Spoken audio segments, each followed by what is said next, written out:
So we're given a function here. The function is f of x equals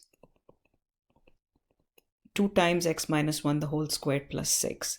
So the first thing we're going to do is compare it with the standard form so we can determine the vertex hk. So the vertex hk is 1, 6. So we're comparing h and k. So the signs are the same. So k equals 6.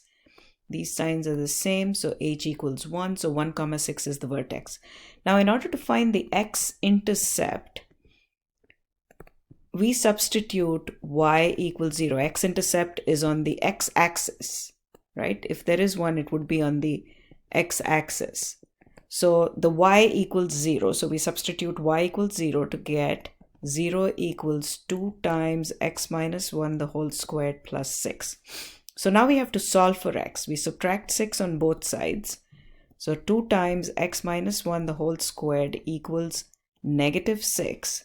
We divide both sides by 2.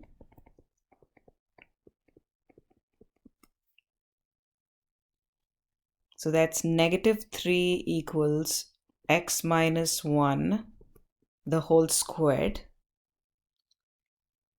So we take square roots on both sides. So we get plus or minus radical 3, negative 3 equals x minus 1. So x equals, when we add 1 on both sides, we get 1 plus or minus radical negative 3.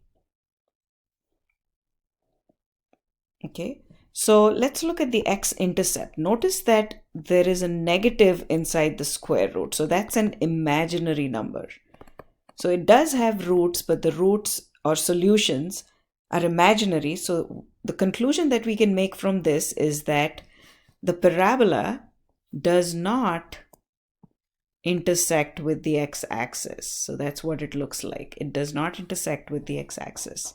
So it has no x-intercept because we tried to solve it.